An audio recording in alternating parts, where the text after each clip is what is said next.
Hello, thank you for clicking our on-demand session here at Micro Focus Universe. Today we're going to talk about the lessons learned from the SolarWinds SUNBURST attack. My name's Kevin Swan. I'm a product marketing manager for Micro Focus ArcSight. And here I am. This is Emrah Alpa. I'm a senior product manager with ArcSight content and connectors.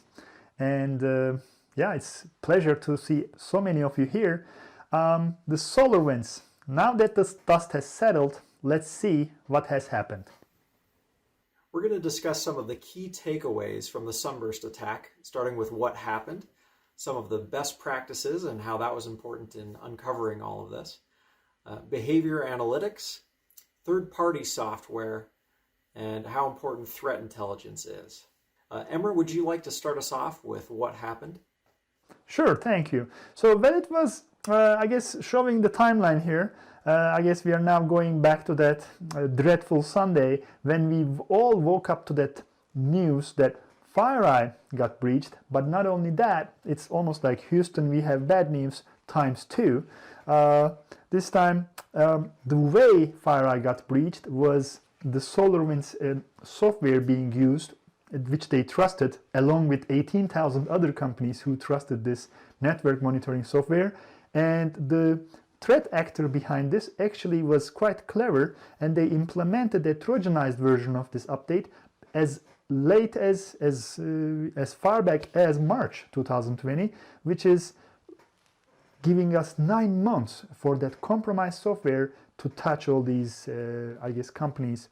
I guess after the research, now we know they actually dated back to September 2019 when they were implementing this code in the software. Initially, they implemented a code that didn't do anything, but they were just waiting to see if SolarWinds would catch them. And because SolarWinds did not catch this non-malicious code, then they felt the power that they could go undetected and they could change the code in nefarious ways. That is which led to this attack in the first place. So according to Microsoft, make no mistake, this is not a small bunch of people just doing badness.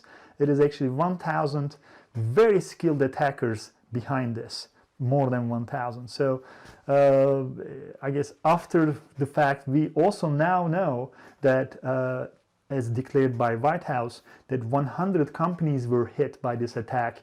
The 9 federal agencies and about 100 private sectors worldwide at a very minimum. This is the confirmed numbers. So there were 2 stages to the attack in terms of the artifacts involved. So the first stage, the malware would get deployed and learn the Active Directory domain name, which would then be sent back to the APT.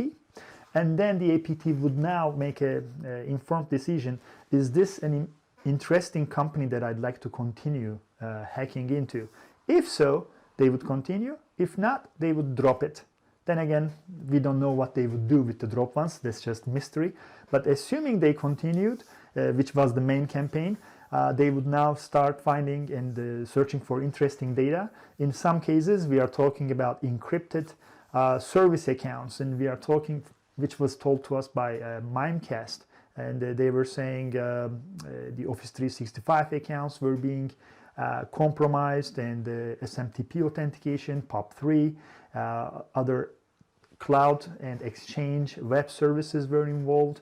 So the attack, as you can see, is quite sophisticated, and the fact that it went 9 months undetected speaks volumes about it.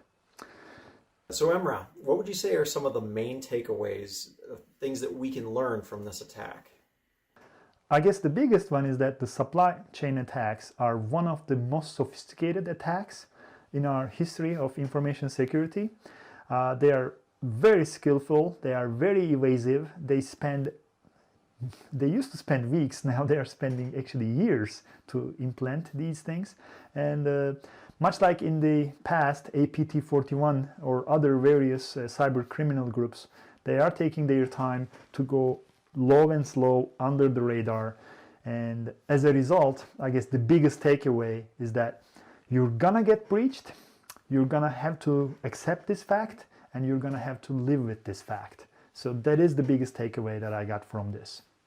If these big companies and governments are being breached by this, then really we should assume that we could or have been breached by these things as well. One of the other main takeaways is the importance of best practices, not only for our own organizations, but just even for how we detected the SUNBURST attack in the beginning. So FireEye noticed an unauthorized access.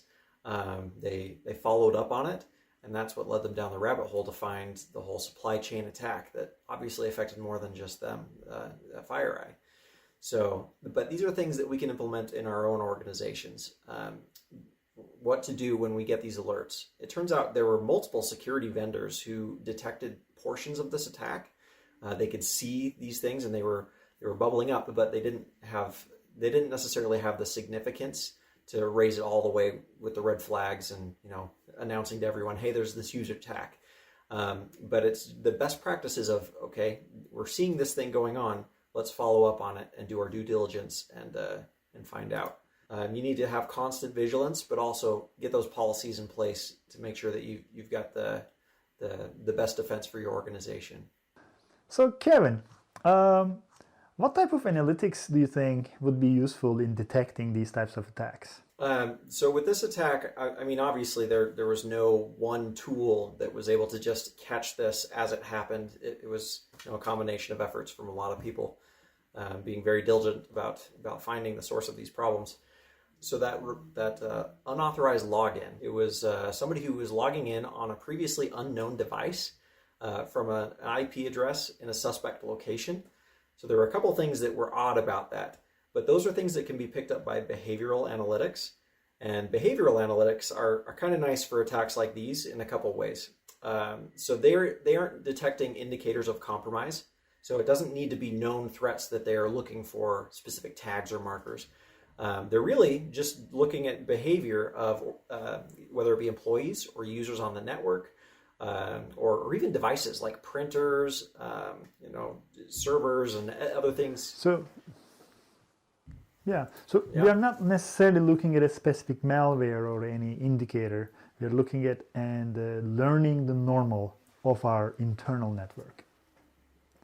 Right. So it's looking at the behaviors of these users and entities. So whether it's actual people or even devices on the network, because sometimes the attackers will masquerade as a device. So, but these things are great because obviously, if a printer starts downloading a bunch of software, that's abnormal. You don't need an indicator of compromise for that. It will just automatically bubble that up and let you know, hey, this printer has logged in and started downloading things. So things of that nature, behavioral analytics are great for catching attacks that are behavior-based. I love that. Actually, funny that you say that. I was actually listening to this, again, the same Sense Summit, and this gentleman was talking about how the server was actually not using DGA, much like everyone else was talking about it. DGA is one way of using dynamically generated domain names, but in this case it was it was an encoding of the host name and everything else in the DNS record, so it automatically made it a DNS attack, but not a DGA type attack.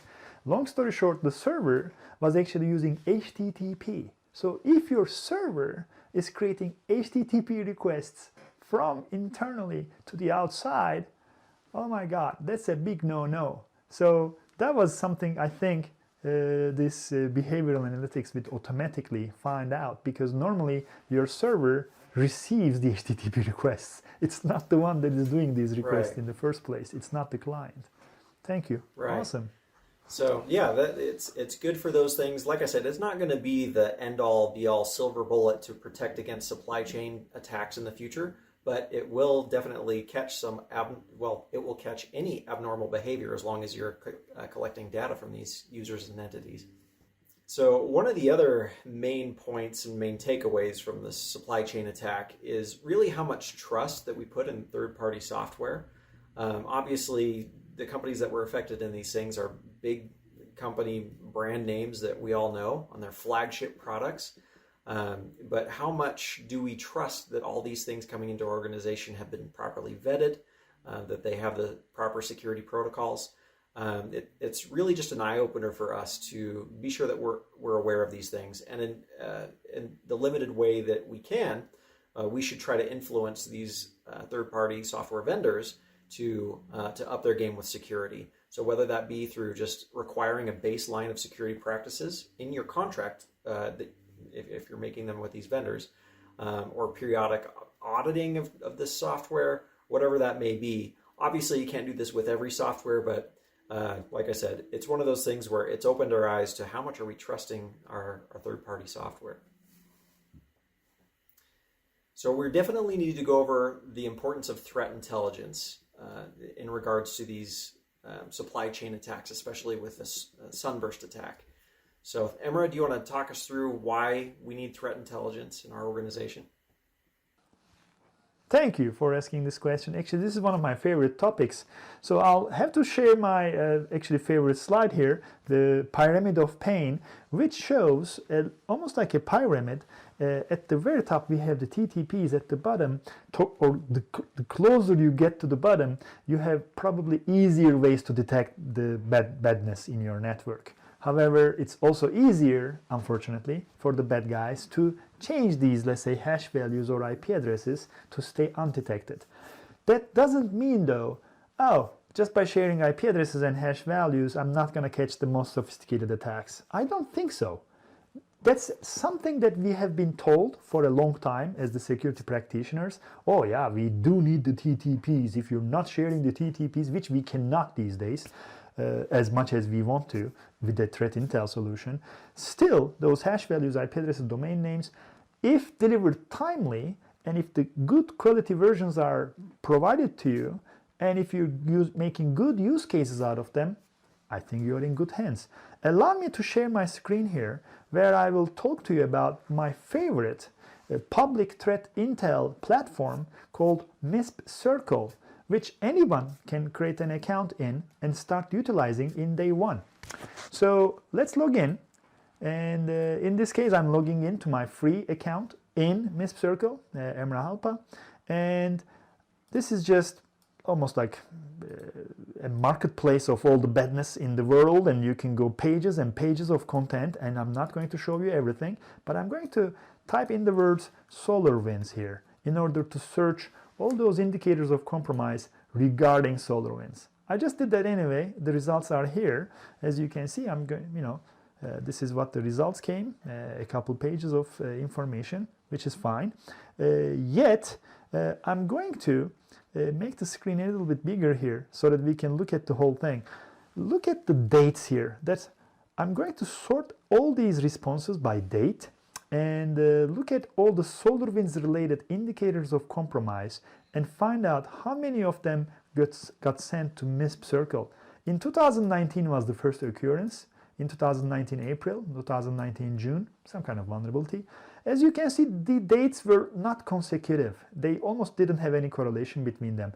Come to 2020, December 14th, there's this OSINT. What does it say? Highly evasive attacker leverages SolarWinds. The word SolarWinds, right? That is the key term here that I'm searching on. 2020, 1214. Another one. 2020, 1214. What is all these other ones? How many? We had 3 of those. They are all a single thing within the MISP Circle.